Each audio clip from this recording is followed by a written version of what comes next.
Bueno, buenos días.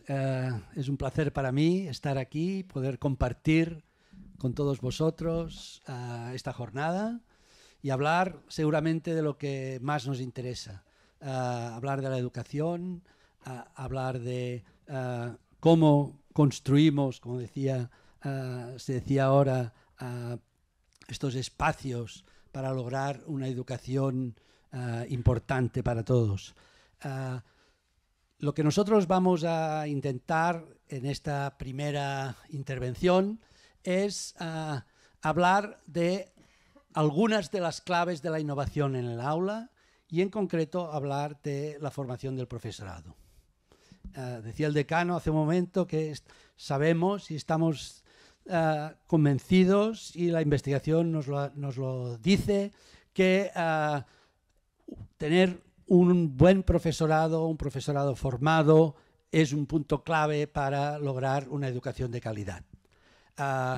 Sabemos también que hay muchos modelos, muchas ideas importantes, pero sabemos también que es difícil lograr extender programas para la inmensa mayoría del profesorado. En todos los colectivos hay siempre magníficos y magníficas profesoras y profesores, pero alcanzar niveles que abarquen a la gran mayoría de los profesores es algo difícil.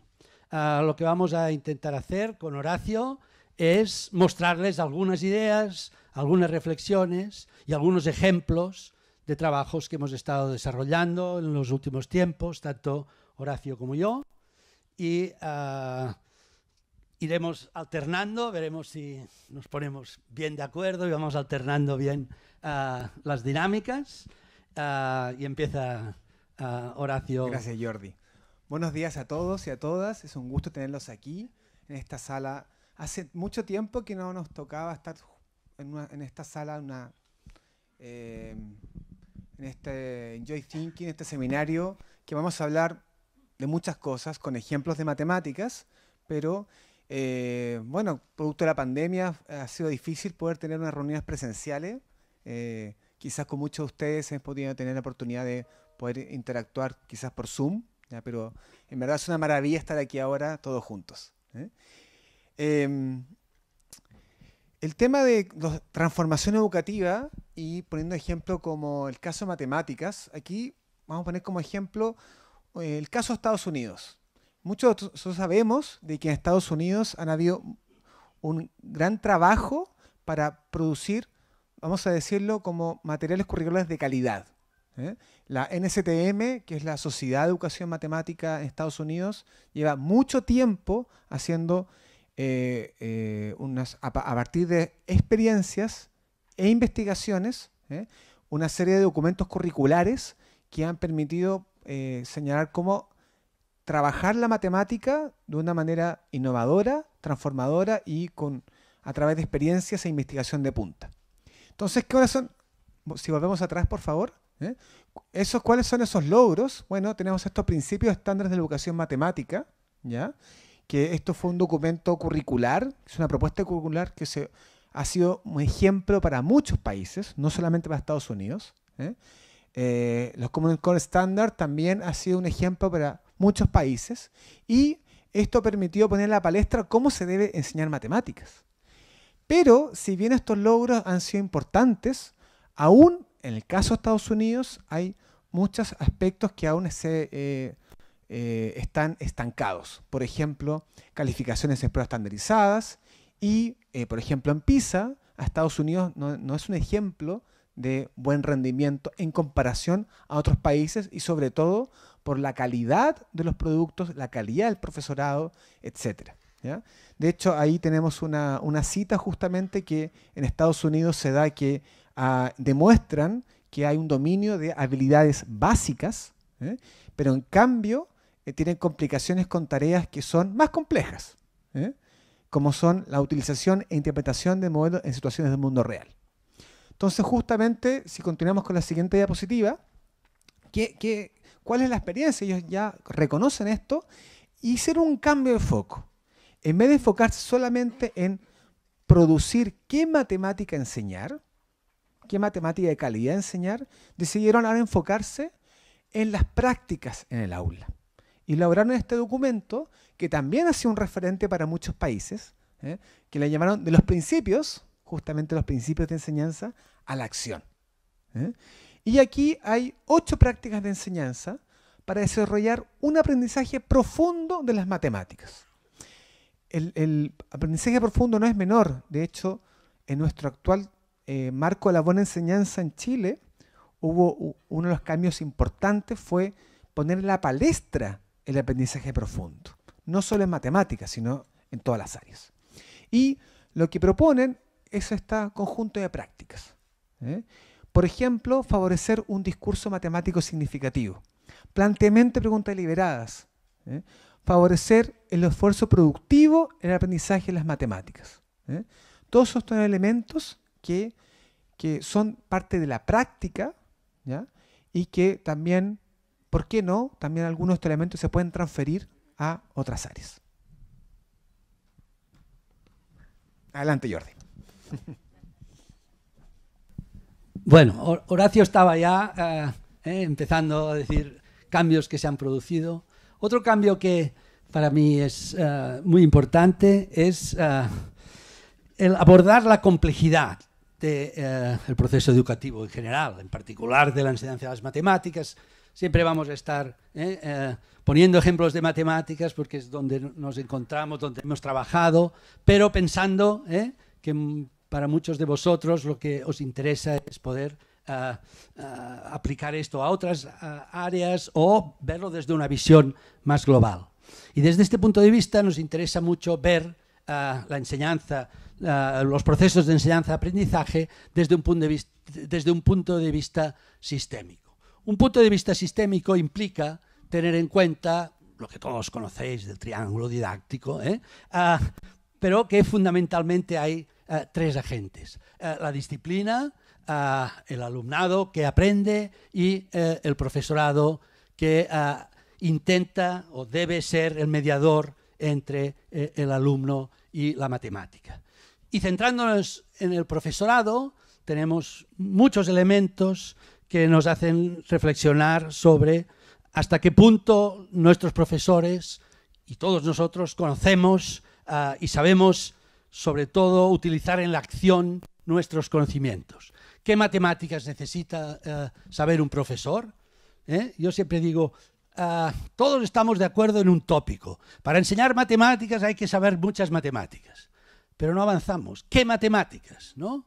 Hace un momento Rodrigo nos ha enseñado una diapositiva y todos hemos dicho, bueno, seguramente esto no son las matemáticas necesarias. Aquí hay una gran discusión y hay modelos muy recientes sobre qué matemáticas, qué tipos de matemáticas.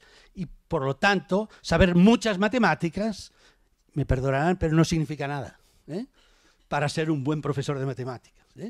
Sí sabemos que si no hay unos conocimientos básicos vamos a ir mal, esto sí que lo sabemos. Pero, ¿qué es lo que realmente se necesita? Esto hay que ir elaborando. ¿Cómo el profesor es capaz de transformar las matemáticas para enseñarlas? ¿Qué recursos utiliza? ¿Cuáles son sus creencias? Fundamental, ¿no? ¿Cuál es su creencia sobre la capacidad de sus alumnos para aprender? No hay peor cosa que un profesor piense que un alumno suyo no puede aprender matemáticas. Esto es terrible. Pero bueno, algunos profesores lo piensan de algunos alumnos. Estos alumnos seguramente van a huir de las matemáticas por culpa de esta creencia del profesor. ¿Qué expectativas tiene lo que estaba diciendo? ¿Cuál es su visión sobre la evaluación? Cada día estamos más convencidos de que uno de los puntos claves del desarrollo de los procesos de enseñanza-aprendizaje es la evaluación. Y si alguno de los cambios importantes se están produciendo es en la evaluación. Hace demasiados años que entendemos la evaluación como calificar, juzgar, poner notas, etc. Esto lo hacemos, forma parte de nuestro trabajo, vamos a seguir haciéndolo. Pero esto no es evaluar. Hay suficientes estudios que muestran que una buena evaluación, un buen feedback, una buena evaluación formativa o formadora es esencial para mejorar el aprendizaje. Por lo tanto, este es otro punto fundamental que deben conocer los profesores.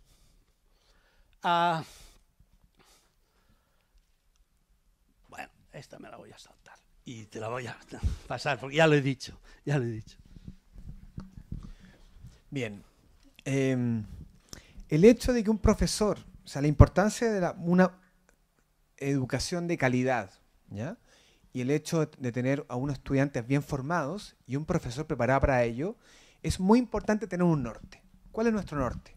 Aquí en Chile tenemos el currículum, ¿cierto? Pero hay un norte mayor. Muchos países tenemos un norte común. Y podemos decir que PISA ¿ya? No solamente es una prueba de evaluación estandarizada, también tiene un marco de referencia porque hacia qué evaluar. Y un marco que podríamos decir que tiene muchos países y muchos educadores estamos de acuerdo con dicho marco. No solo en matemáticas, también ciencias y lenguaje, que es donde se enfoca dicha prueba. Esta es la definición que usa PISA para lo que es lo que un ciudadano requiere en el caso de matemáticas saber. Y usa el término Mathematical Literacy, también está de Science, también está de lenguaje, ¿ya? Como literacidad. Podríamos decir que la literacidad es como una mala traducción de alfabetización, ¿no? Hace décadas atrás podríamos decir que ¿qué significaba ser alfabeto? Bueno, escribir y escribir y leer, y en matemáticas estaban las 4 operaciones, ¿no? Pero hoy en día, obviamente, eso queda muy por detrás. Entonces, aquí hay un norte, ¿ya? De qué es lo que se refiere, qué es lo que se requiere que un ciudadano, está pensado esto hasta los 16 años, qué es lo que el ciudadano debe saber para estar preparado para el mundo de hoy. Y en el caso de matemáticas, lo que señala es que hay que formular, emplear e interpretar las matemáticas para describir, explicar y predecir fenómenos. Y este es un término no menor, el hablar de fenómenos. Y reconocer el papel que las matemáticas desempeñan en el mundo y emitir juicios. Y las decisiones bien fundadas. Emitir juicios y decisiones. Fenómenos, juicios, decisiones bien fundadas, bien fundamentadas, con evidencia. Es decir, con un razonamiento, en este caso matemático, para ello. Entonces, nos da un pie como hacia dónde vamos, ¿no? Hacia dónde vamos. Y lo que han hecho muchos currículum en varios países es cómo desarrollar este norte, de formar a los ciudadanos, y lo han anclado bajo el concepto de competencias matemáticas.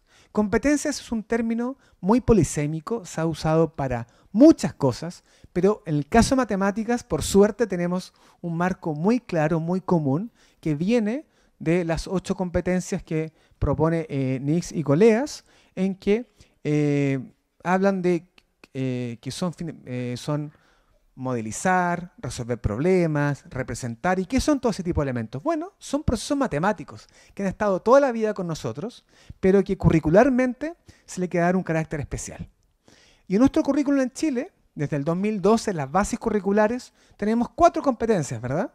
Que es, en el caso de matemática, es resolver problemas, que ha estado hace mucho tiempo en el currículum chileno, representar, que también es algo que ha estado muy relevante, y quizás las 2 últimas son un poco distintas, ¿no? Lo que teníamos anteriormente, que es comunicar y argumentar y modelar. Y aquí hay un carácter distinto que vamos a ir viendo algunos ejemplos de ello. Y estas competencias, a diferencia de lo que son los contenidos, es que se desarrollan a largo plazo. De hecho, en el currículum chileno, los objetivos de aprendizaje van cambiando cada año, ¿no? Siempre, cada semestre cada eje tiene un objetivo de aprendizaje distinto. En cambio, los objetivos de las habilidades en el currículum, estas que van con letra, no cambian. Son las mismas, porque se requiere un buen tiempo para ir desarrollándolas. ¿Y qué significa esto en el aula, ¿no? Pensando en qué es lo que tiene que hacer un docente, una profesora, para poder desarrollar una clase competencial. Aquí en el lado, pueden ver en su lado derecho, pueden ver qué significa poner el foco en las competencias matemáticas. Y aquí está el caso de la modelación, una de las 4 habilidades de nuestro currículum en Chile. Y vamos a poner, por ejemplo, quiero poner el acento en el segundo. Nosotros, como profesores de matemáticas, lo que se hace generalmente es intentar enseñar cosas, ¿cierto? Y cuando enseñamos cosas, Bueno, en el caso de si quiero que enseñe una fórmula, un sistema de ecuaciones, bueno, muchas veces como profesores lo hacemos para que los estudiantes puedan conocer eso y tengan un modelo. Ah, perfecto, el docente lo hace así, yo voy a intentar también hacerlo así. El profesor me está enseñando. Un libro de texto me está enseñando. En YouTube, ¿cierto? Cuando veo una práctica, ah, mira, se hace así, así yo también lo puedo hacer. Esto ocurre también en otras disciplinas, por supuesto. Uno puede aprender muchas cosas observando y luego practicando. Primero observando y luego practicando. En el caso de las competencias no funciona así.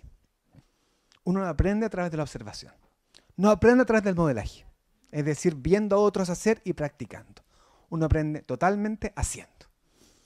Por tanto, el docente no enseña a modelar, sino que promueve que los estudiantes desarrollen la modelación. Y aquí es un cambio de paradigma gigante, gigante en lo que pasa en el aula. A diferencia de lo que son los focos, los objetivos de aprendizaje, que usualmente se enseñan los contenidos de una manera directa.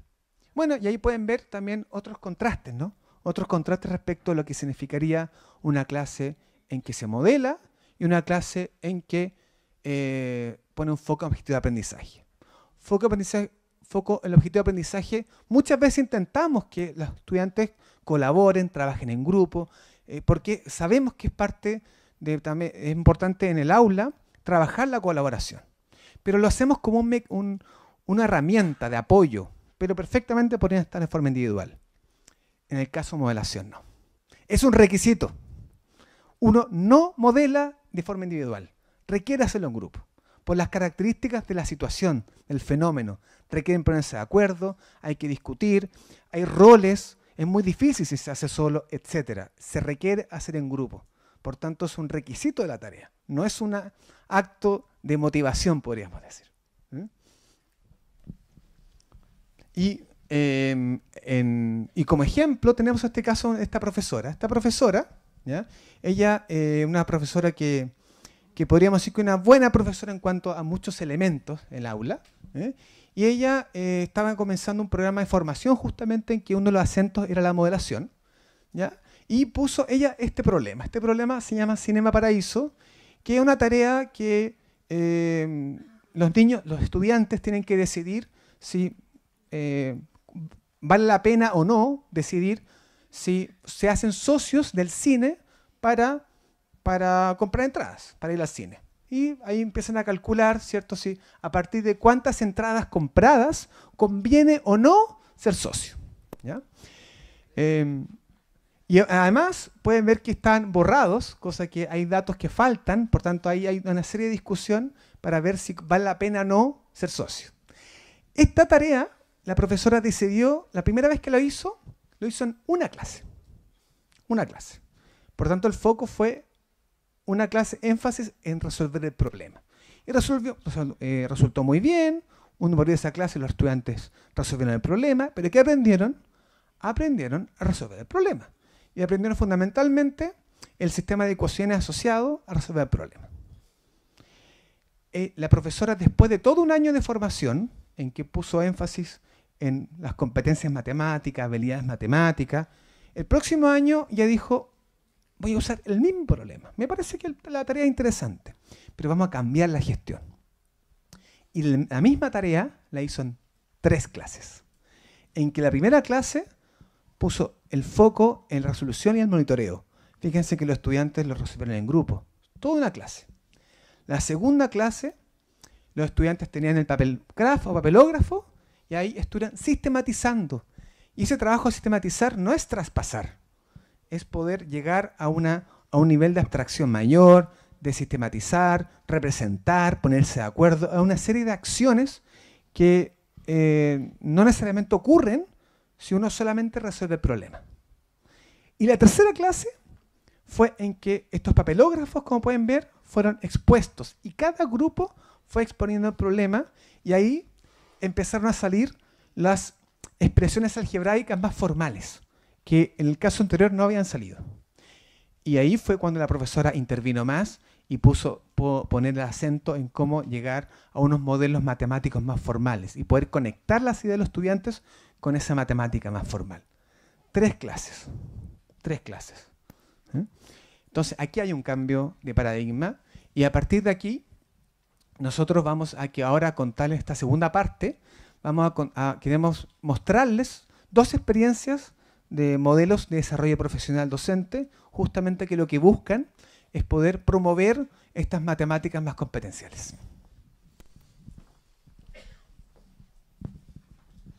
Bueno, voy a contarles yo un primer ejemplo con el que he tenido experiencia, que he desarrollado en los 2 últimos cursos.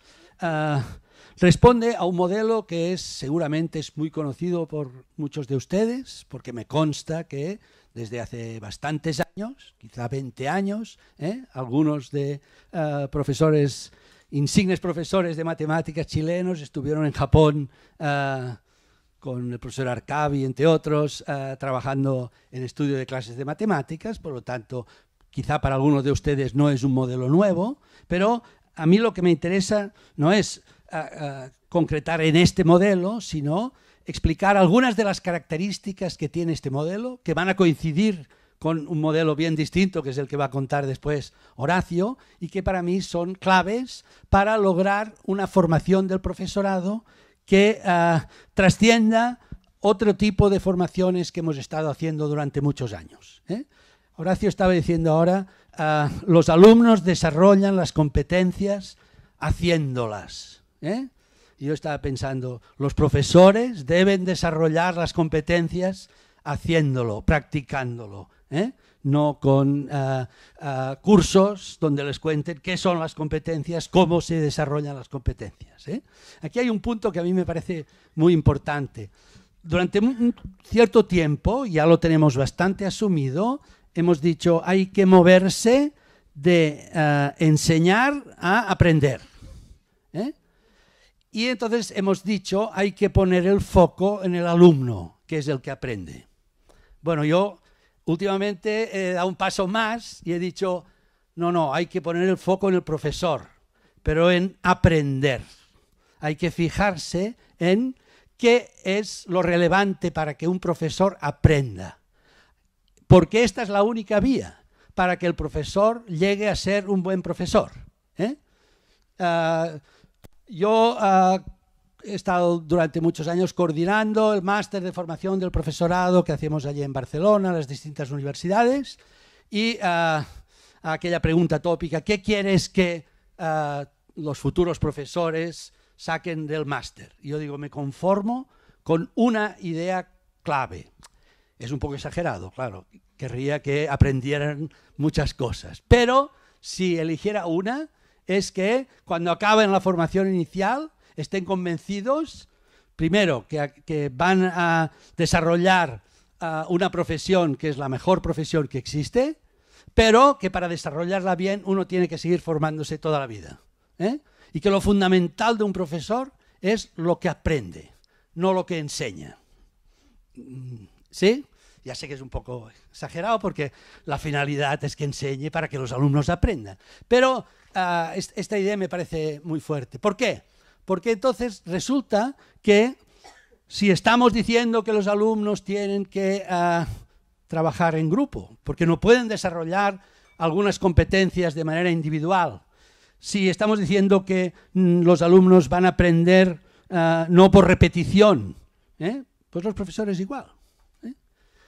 Mis alumnos del máster de formación inicial, cuando les planteamos toda esta manera de enseñar matemáticas, hay un momento que entran en crisis, hay un día que entran en crisis.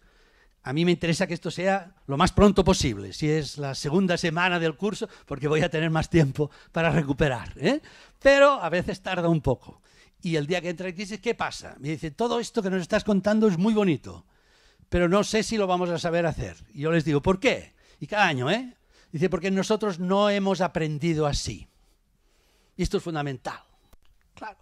¿Cómo va uno a enseñar a resolver problemas? Quiere decir, mediar para que los alumnos resuelvan problemas si uno no ha resuelto problemas. Problemas de verdad. Yo siempre digo, yo empecé a aprender matemáticas de verdad el día que acabé la carrera de matemáticas. Y es así.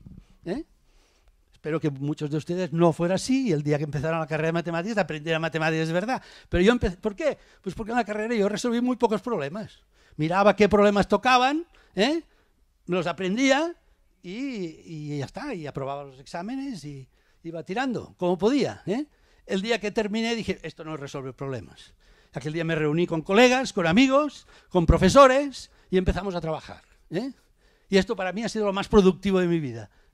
Aprender estas competencias. Y no solo las competencias que queremos que nuestros alumnos adquieran, sino sobre todo las competencias profesionales que debe adquirir un buen profesor.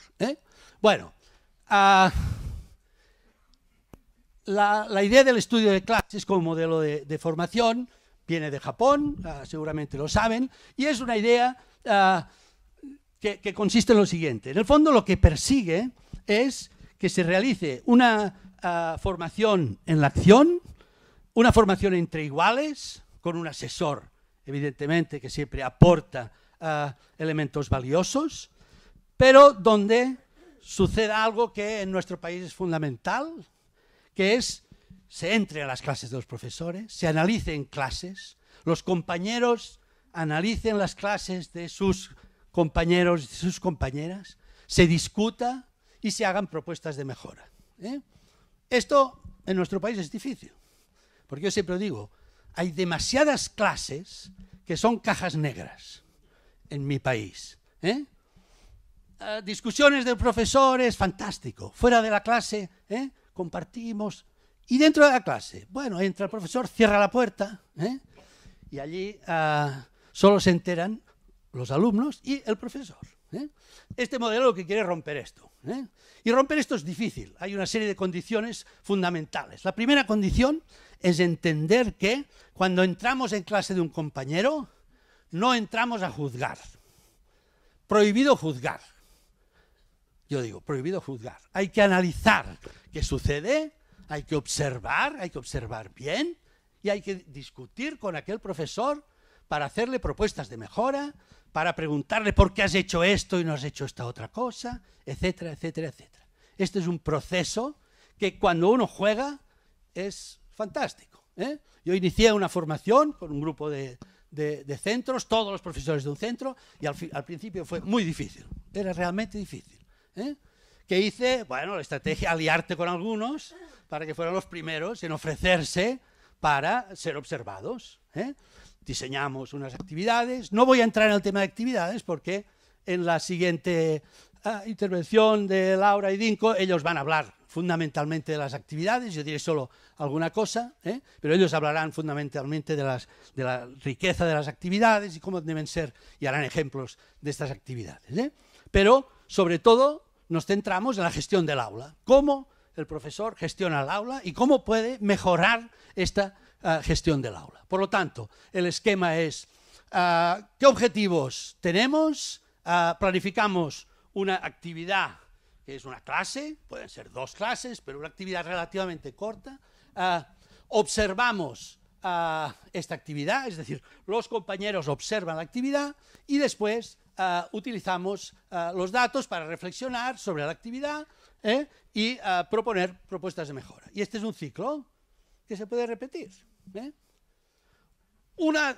Cuando hemos valorado que hemos hecho dos cursos seguidos, repitiendo 3 ciclos cada año, hemos hecho 6 ciclos, por lo tanto 6 profesores en cada centro han participado como expositores, y algunas de las conclusiones al final, cuando entraron en el juego, les decía, ¿qué es lo que más os ha interesado de esta formación? Y la primera cosa me dejó un poco desconcertado al principio.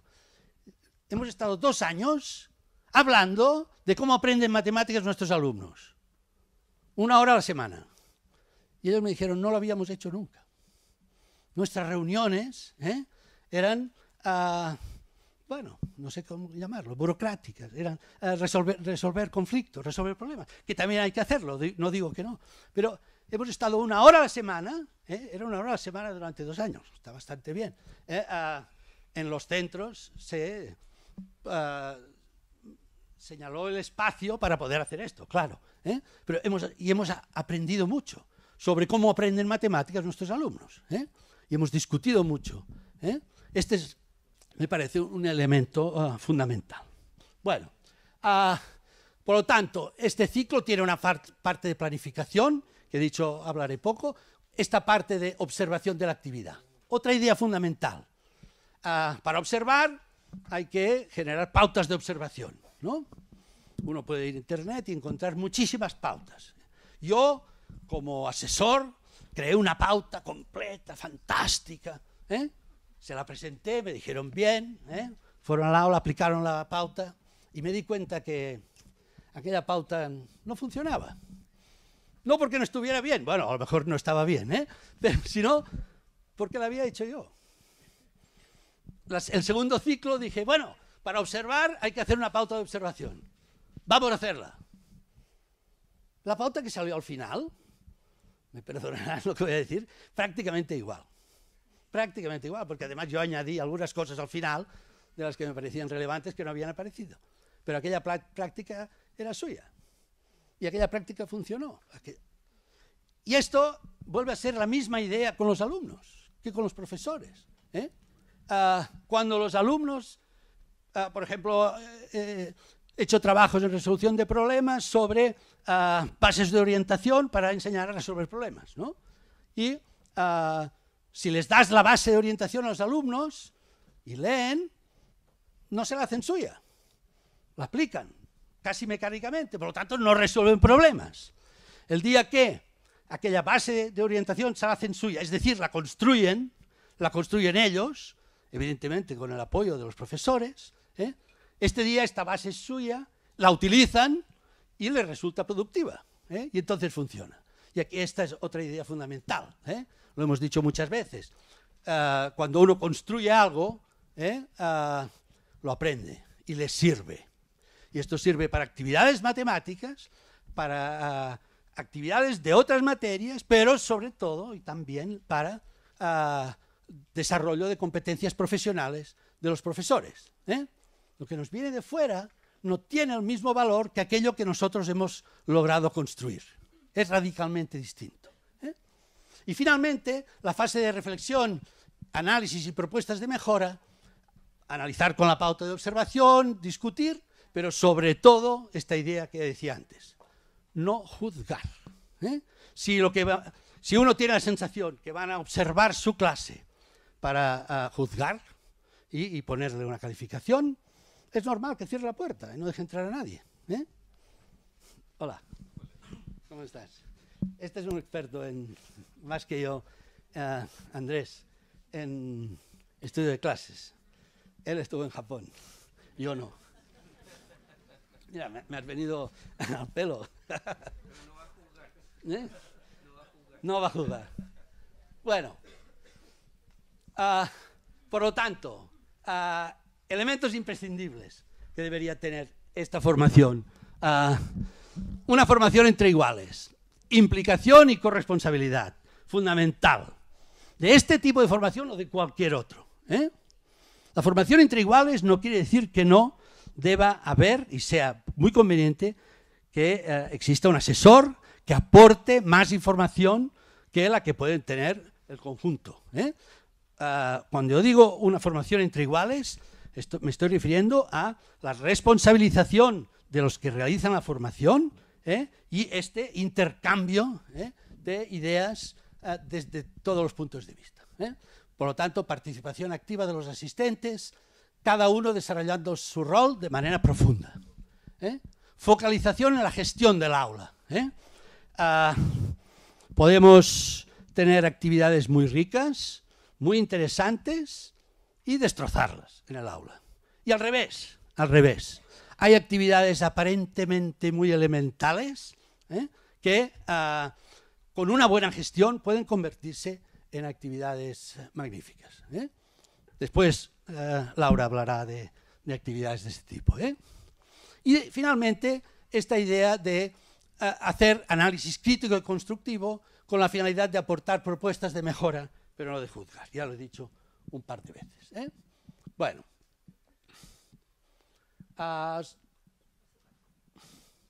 Voy a dejarlo de la actividad únicamente. Me gusta, cuando hablamos de actividades ricas competencialmente, marcar, señalar algunas características. La primera idea es la accesibilidad de la actividad, que todos puedan realizar la actividad, lo que llamamos actividades de suelo bajo y techo alto, es decir, todos pueden realizar la actividad, pero no todos van a llegar al mismo sitio. Este es otro mito. Creer que todos los alumnos van a llegar a lo mismo y queremos que todos lleguen a lo mismo. Es imposible. Son diferentes, son diversos. Es como si quisiéramos que todos los profesores fueran iguales, ¿no? Es imposible. Por definición somos diversos, los alumnos, los profesores, por lo tanto, y somos diversos en intereses, en capacidades, en todo. Por lo tanto, oportunidad para que cada uno llegue lo más arriba posible. Significatividad. Hablamos mucho de la significatividad. Que sea significativo para los alumnos. Y yo siempre digo, para los alumnos y para lo que queremos enseñar. Tiene que ser significativo para las dos cosas. Si solo por una, no funcionará. En el caso de las matemáticas, que incluya este ciclo que llamo experimentar, conjeturar, argumentar, que en definitiva es desarrollar competencias. Que tenga variedad de enfoques, distintos métodos, distintas soluciones, que tenga relevancia desde el punto de vista de las matemáticas, ideas claves, conexiones intramatemáticas, conexiones de las matemáticas con otros contextos, y finalmente que fomente la colaboración, la reflexión y la discusión. Bueno, sobre la gestión del profesor, bueno, hay montones de cosas. Si analizamos un aula, ¿qué es lo que vamos a intentar observar? Pues desde cómo consigue enganchar a sus alumnos para que realicen las tareas, para que haya realmente un aprovechamiento del tiempo de calidad, hasta la última, que es absolutamente fundamental, que es la de cómo gestiona la contingencia. Aquí hay otro mito. Siempre decimos, las clases tienen que estar lo mejor preparadas posible. Cierto, antes de entrar en la clase. Pero pensar que el momento que tú la tienes muy bien preparada, la clase tiene que salir exactamente como te la has imaginado, ya hemos perdido. Ya nos hemos olvidado de los alumnos. Hemos pensado en las matemáticas, en lo que nosotros hemos diseñado, pero en una clase donde los alumnos realmente están construyendo conocimiento, van a pasar cosas inesperadas. Yo siempre digo, si no pasa nada inesperado, primero, es muy aburrido. Muy aburrido para el profesor. Cada año la misma clase, va a salir esto. Y segundo, seguramente no hay aprendizaje profundo.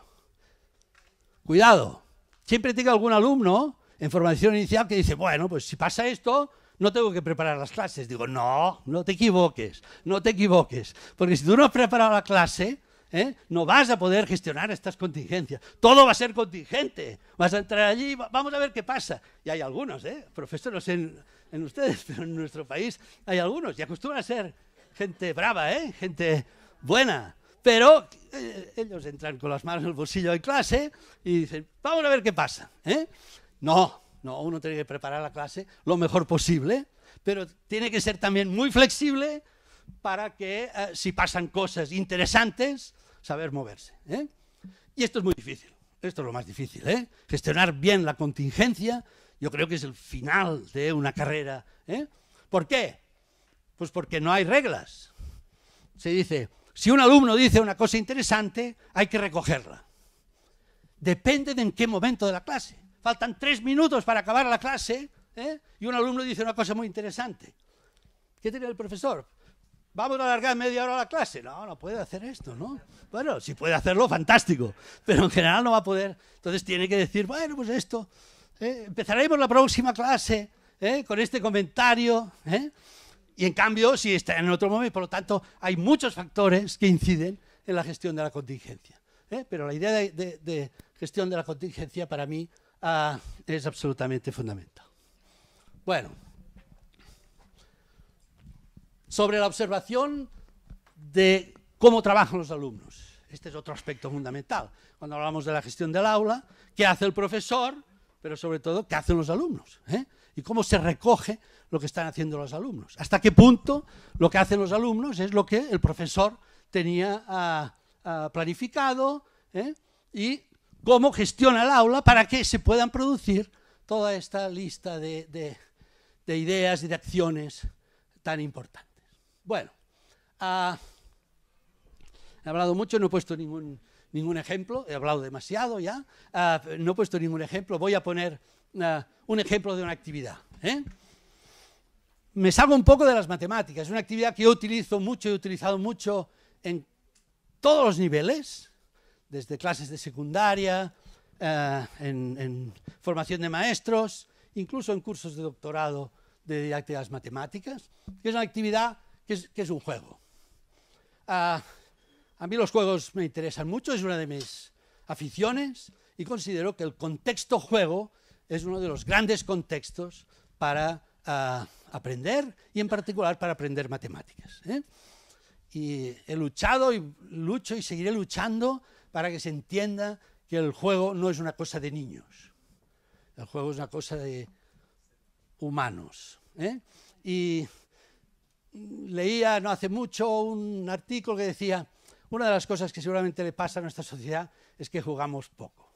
Hay que tomarse los juegos más en serio y la vida un poco más como un juego, menos en serio. A partir de aquí he desarrollado muchas actividades basadas en juegos y una de las que me ha funcionado más es este juego, que en realidad no es un juego como tal. Ahora estoy haciendo trampa, pero les enseño las cartas, porque siempre defiendo el juego como aprendizaje basado en juegos y no como gamificación, y en cambio esto es bastante una gamificación.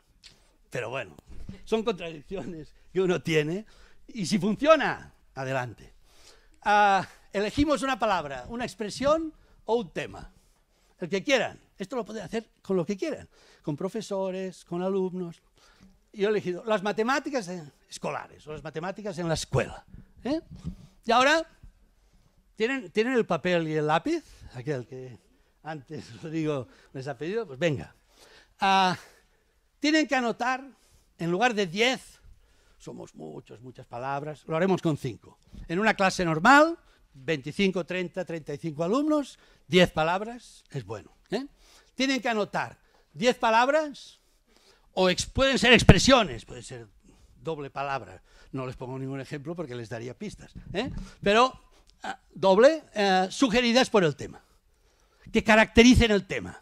Aquellas que ustedes piensan que son las que mejor caracterizan el tema. Pero no son aquellas que ustedes creen que mejor caracterizan el tema, sino que son aquellas que creen que sus compañeros, la comunidad donde se está desarrollando el juego, van a considerar que son las que mejor caracterizan el tema. ¿Sí? Por esto el juego se llama empatía.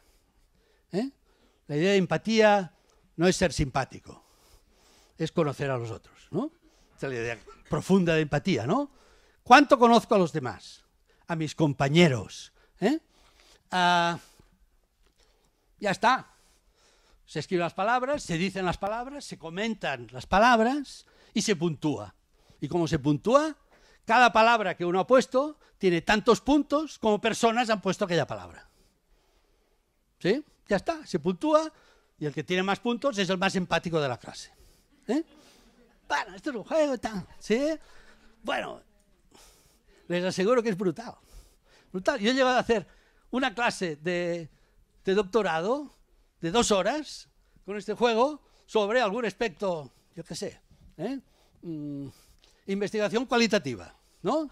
Va a poner un tema así bien complejo. O investigación cualitativa versus cuantitativa. Venga, 10 palabras que caractericen una y la otra. Y vamos a discutir. ¿Por qué he puesto esta palabra? Oh, me he olvidado esta palabra. ¿Para qué sirve el juego? Ahora mirando desde el punto de vista de aprendizaje. Hay una idea fundamental, que es cuando enseñamos, en cualquier proceso de enseñanza-aprendizaje, creamos lenguaje compartido. Y la creación de lenguajes compartidos es algo fundamental para el aprendizaje. Se ha dicho varias veces, el aprendizaje hay un componente individual, pero sobre todo hay un componente colectivo. Yo, por ejemplo, doy una asignatura de juegos. Juegos y actividades matemáticas. Y hago esta actividad el primer día. Y hay una dispersión total. Hago la actividad el último día. Y me sirve para evaluarme a mí. Si no sale si no sale. Aprendizaje, resolución de problemas, estrategia, azar. Tengo 10 palabras que quiero que salgan. Si no salen estas palabras, quiere decir que no he conseguido crear un lenguaje compartido fundamental para comprender aquel tema. ¿Sí? ¿Entienden?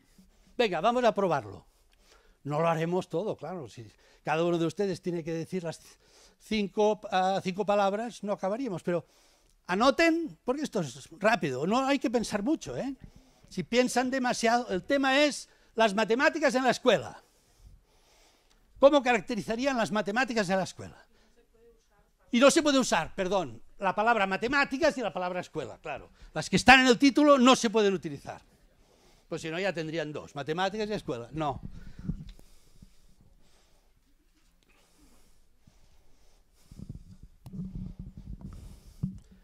¿Cómo vamos? Wow. Bueno. 20.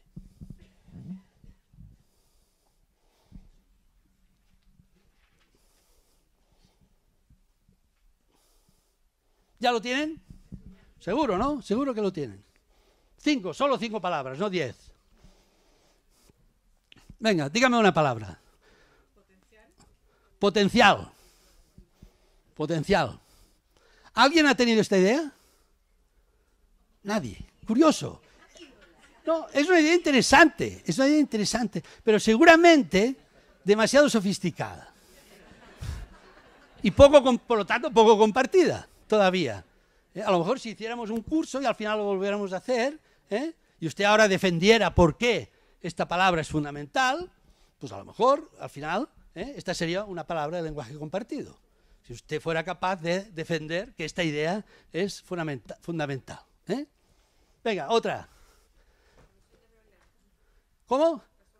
Resolución de problemas, ya le he dicho, pero fundamental, resolución de problemas. ¿Alguien ha puesto resolución de problemas? ¿Ven? Bien, esta ya es una palabra que está en el auditorio. Por lo tanto, fíjense que como evaluación inicial es muy interesante. Si ahora viera que 90% han levantado la mano, ya no tengo que insistir en que resolución de problemas es muy importante. Seguramente tendré que insistir en qué significa resolver problemas, qué problemas, pero esta idea ya está. Si no hubiera salido, por ejemplo, con los niños, ¿qué pasa al principio? Pues dicen números, cálculo, suma, resta, multiplicación, división, operaciones. Ya estás viendo qué idea tienen de las matemáticas, qué idea les hemos transmitido, aunque pensemos que estamos haciendo resolución de problemas. Para ellos las matemáticas son números, cálculos. Bueno, pues algo tendremos que hacer para que vean que no es solo esto. Bueno, y como me estoy alargando demasiado, perdona Horacio, lo dejo aquí. Había preparado otra actividad, otro juego. Lo van a tener en el PPT si lo piden, y seguimos. Va a estar todo disponible, todo disponible para vosotros.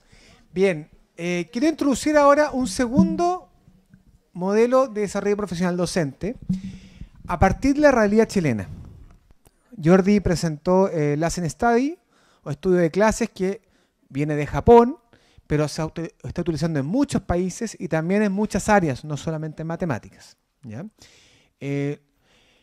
La experiencia que les voy a mostrar ahora tiene que ver con un profundo arraigo a lo que está pasando en Chile y por qué no decir en Sudamérica, ¿ya? Como experiencia. Pero hablando en Chile, ha habido mucha inversión en cómo mejorar el desarrollo profesional docente. ¿Ya? Hay muchos ejemplos, pero también hay un acuerdo de que dada la cantidad de capital que se ha puesto, de inversión que se ha puesto, de pensamiento, de ganas, eso no ha impactado de forma suficiente a lo que es la demanda del sistema escolar. Por todavía poco impacto. Y, por ejemplo, hoy en día está en la palestra, ¿cierto?, todo lo que es la colaboración docente, ¿no? Es un tema muy importante en todo el nivel del sistema escolar. Subvencionado, privado, particular, el tema de colaboración es clave. Pero ¿cuánta formación hay en eso? ¿Cuánta experiencia hay de cómo formar en colaboración docente. De hecho, ya el término colaboración es polisémico. Y también hay un tema de dónde poner el foco en el acompañamiento. Aquí he puesto la palabra conocimiento pedagógico del contenido, ¿ya? Porque muchos de nosotros lo podemos utilizar como término, ¿no? Eso también se refiere a poner un foco en el aprendizaje disciplinar, ¿ya? El gobierno, por ejemplo, hace un año atrás levantó todo un programa de mentorías. ¿Se acuerdan? ¿No? Un programa de mentoría, una formación muy importante, muy relevante, donde el CPIP hizo una gran inversión y hay muchos profesores formados en mentorías, ¿ya? Y ese programa de mentorías no tenía un foco disciplinar. Tenía un foco en acompañar a los profesores para poder, en su inicio de la carrera profesional, ¿ya? Tenía otro foco. No estamos diciendo que ni es bueno ni que es malo, pero no tiene un foco disciplinar. Pero hoy en día hay oportunidades, aquí hemos puesto algunos ejemplos del sistema ya público, ¿ya? En que se amplían los esquemas de acompañamiento y que los servicios locales de educación, como ejemplo, ¿ya? Donde hay redes de establecimientos, ya nuestro decano hablaba de nuestra alianza con la Alianza Lagar, con el Servicio Local Gabriel Mistral. Aquí entiendo que hay directores, no sé si pueden levantar la mano personas que vengan al servicio local. Ahí hay algunas personas, perfecto, que están aquí justamente muy cerca de aquí con nosotros.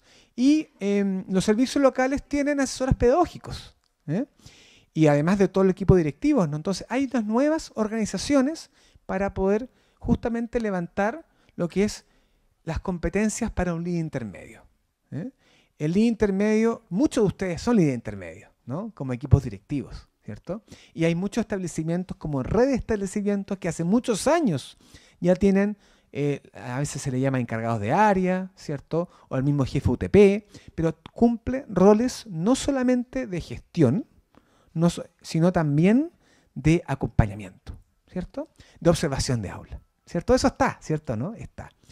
Pero, ¿qué formación tenemos para eso, no? Cuando, no sé, alguien, si puede levantar la mano, ¿alguien ha tenido una formación especializada para acompañar a otros docentes? ¿Sí? ¿Hay algunas? Perfecto. Perfecto, qué bueno. Entonces, mira, aquí va a haber una discusión interesante, vamos a tener espacios para el café, el almuerzo, ¿cierto? Si se quedan en el almuerzo. Vamos a conversar quizás de esa experiencia, de cómo ha sido esa experiencia de acompañamiento, y yo aquí les voy a relatar algunas experiencias también. Y, por tanto, esta colaboración se puede fortalecer del rol líder intermedio. Y algún tema de... Ah, aquí estaba esto, yo no lo estaba usando. Te las pasaba yo. Perfecto. Miren, me acabo de enterar que estaba este. Y tenemos como ejemplo del conocimiento pedagógico del contenido, tenemos un tema como la argumentación, que es una habilidad o competencia matemática, ¿ya? Cómo formar a profesores para que puedan promover esto en aula. Bueno, entonces, intentando poner como un poco de conocer cómo poder contemplar un acompañamiento con foco en el conocimiento del contenido, ¿no? Entonces, ¿qué cosas tenemos y qué cosas nos pueden faltar? Entonces, acá hay una propuesta de que para poder acompañar a docentes en un foco disciplinar, en primer lugar hay que tener un modelo de formación de profesores, ¿ya? En Chile, hace algunos años, y en muchos países, llegó el método Singapur. ¿Se acuerdan, no? Que estuvo muy a la palestra, muchos de nosotros quizás usaban el método Singapur, un método que está muy demostrado que ha funcionado muy bien. Ha funcionado muy bien. Y que efectivamente, perfectamente adaptado, y fue adaptado para el caso chileno. Con el currículum chileno no llegó. Pero la experiencia de implementación ha sido muy diversa. Ha sido muy diversa. Y una posible explicación de que haya sido muy diversa es que si se utilizó algún modelo formativo para profesores para ese modelo didáctico. O sea, el método Singapur es un modelo didáctico de aprendizaje y de enseñanza, pero no tiene arraigado un modelo formativo para que el profesor lo use. Y eso es clave. Por eso, un primer tema de querer instalar una innovación en aula, un modelo didáctico, una transformación de aula, es contar con un modelo formativo para esa instalación. Pero claro, nosotros estamos queriendo que esto se haga en el aula, ¿cierto? Con colaboración docente, no que venga un agente externo necesariamente a hacer eso. hablemos de ATES, hablemos de fundaciones, hablemos de la universidad, ¿cierto? Eso tiene poco impacto.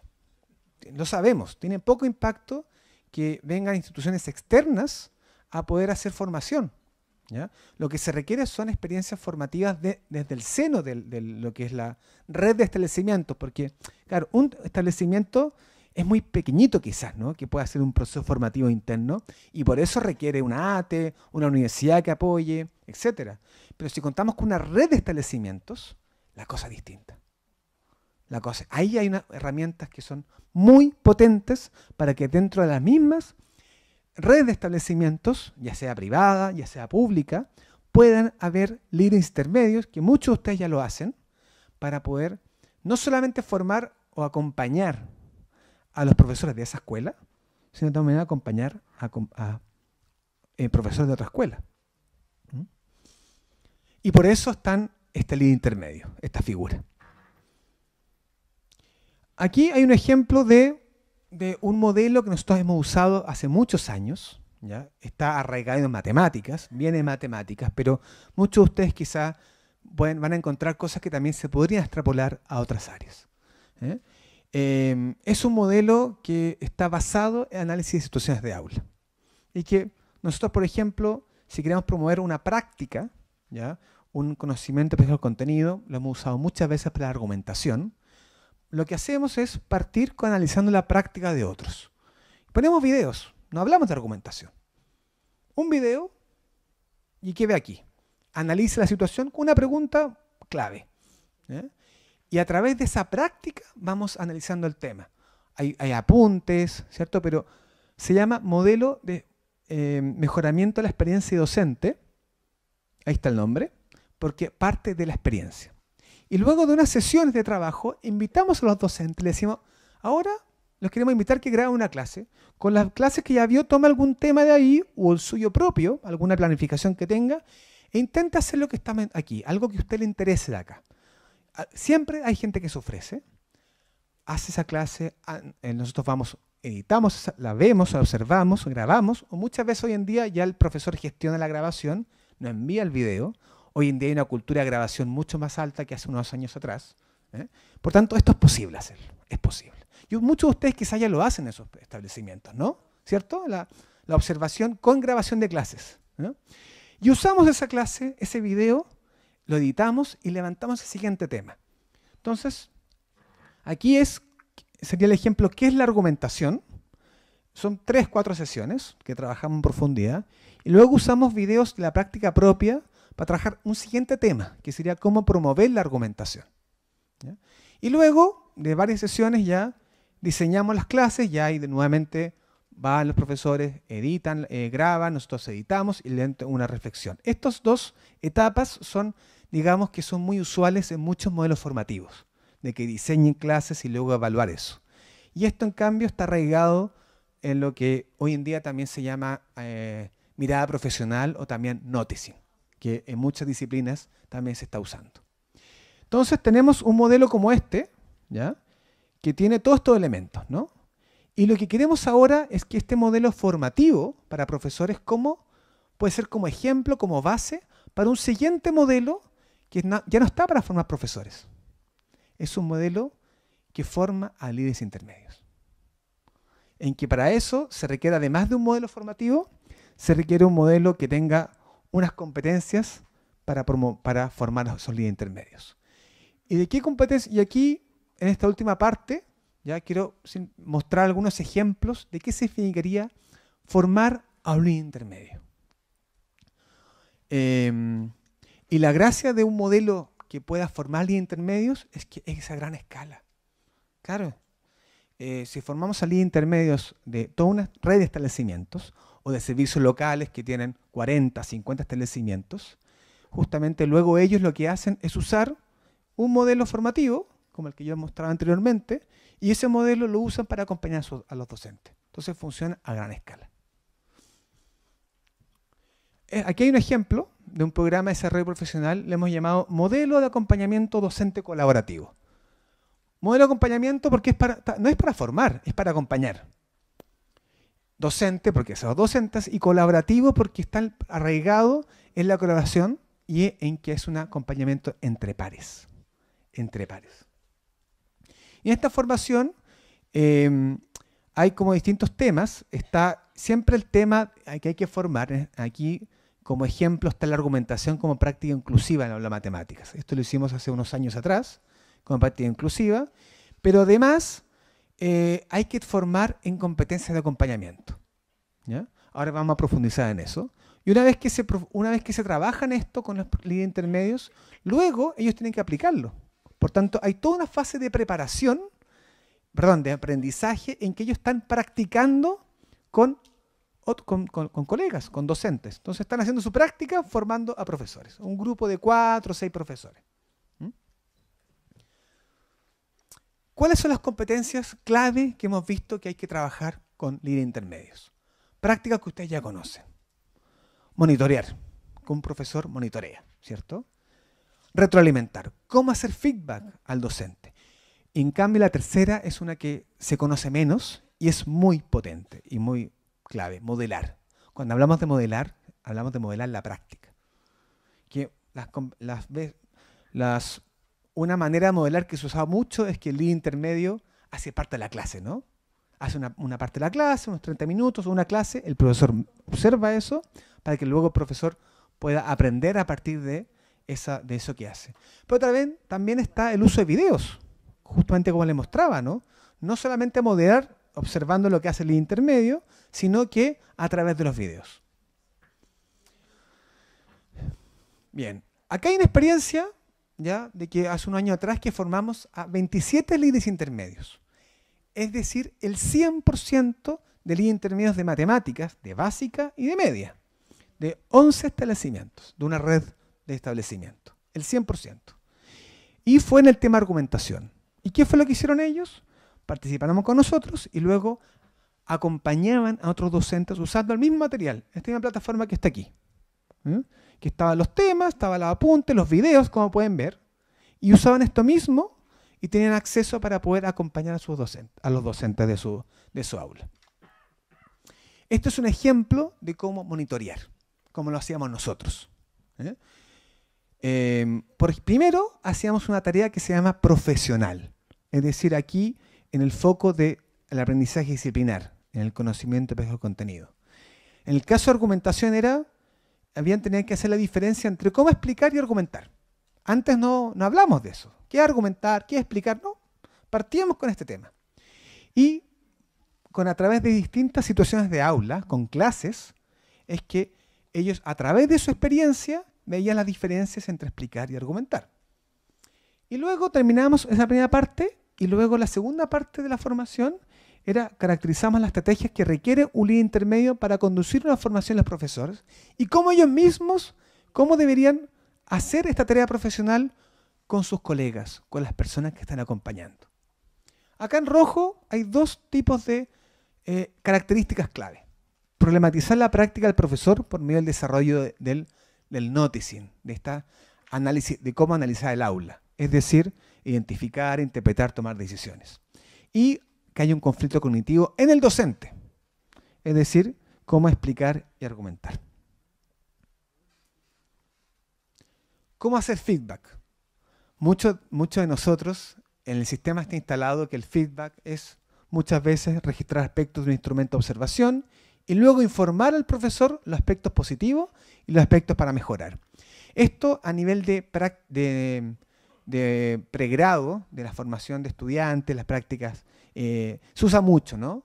Y bueno, en ese contexto se puede entender que hay una valoración continua, ¿ya? Y se le dice al estudiante en pregrado, mira, esto es lo bueno, esto es lo malo, porque es un periodo de aprendizaje que está. Pero en el caso del desarrollo profesional es muy distinto. Es muy distinto. Que un par venga a hacer una evaluación de tu clase es distinto a bien que un líder intermedio no indique los aspectos positivos y por mejorar al docente, sino que haga preguntas que permitan que el propio docente reflexione en torno a estos puntos. Que él mismo se dé cuenta de los aspectos positivos y por mejorar. Que él mismo se dé cuenta. Bien, y para cerrar, esta es la experiencia que estamos ahora, en que estamos justamente formando ahí tenemos varios líderes intermedios, tanto de Concepción como de Santiago, Están participando actualmente, son 13 líderes intermedios que estamos formando. También hay del Servicio Local Gabriel Mistral. Y lo estamos formando en el tema de argumentación y modelación, en cómo analizar el aula en Noticien, y vamos a partir justamente ahora en noviembre como estas competencias de acompañamiento, de monitorear, retroalimentar y modelar. Hacemos un cierre y fíjense en que en marzo ellos empiezan su fase de implementar con los profesores, con sus comunidades de 4 a 6 profesores, van a seguir con nosotros formándose, pero a su vez van a estar acompañando ya a otros profesores. Esto es una experiencia de 3 años de formación.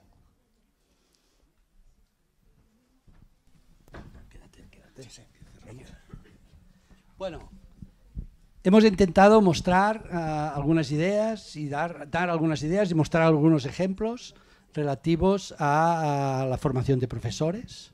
Sin duda nos han quedado muchas más, nos hubiese gustado poder proponer más ejemplos, pero el tiempo es oro, el tiempo es limitado, tenemos muchas actividades y simplemente nos gustaría finalizar con una cita. Esta es una cita que yo le tengo especial cariño, creo que Horacio también. En primer lugar porque es de Polia, y Polia es el padre, el abuelo de las competencias hace pues 1900, bueno, aquí no he puesto el año de la cita, he puesto el año de Polia, pero los trabajos de Polia son de 1940, entre 1940 y 1960, y Polia ya dio un primer modelo sobre resolución de problemas, etc. Y la cita dice, un profesor tendría que haber puesto paréntesis de matemáticas, porque puede ser un profesor no necesariamente de matemáticas, tiene una gran oportunidad. Si dedica el tiempo a ejercitar a sus alumnos con operaciones rutinarias, matará en ellos el interés, impedirá su desarrollo intelectual y acabará desaprovechando su oportunidad. Pero si pone a prueba la curiosidad de sus alumnos, planteándoles problemas adecuados y les ayuda a resolverlos con preguntas estimulantes, podrá despertar el gusto por el pensamiento independiente, además de proporcionarles ciertos recursos. Me gusta mucho este final. El objetivo fundamental es despertar el gusto por el pensamiento independiente, el enjoy thinking, ¿no? Y además enseñarle algunas cuantas cosas de matemáticas que también son importantes, pero que también son importantes. Para mí lo anterior es un poco más importante. Muchas gracias por vuestra atención.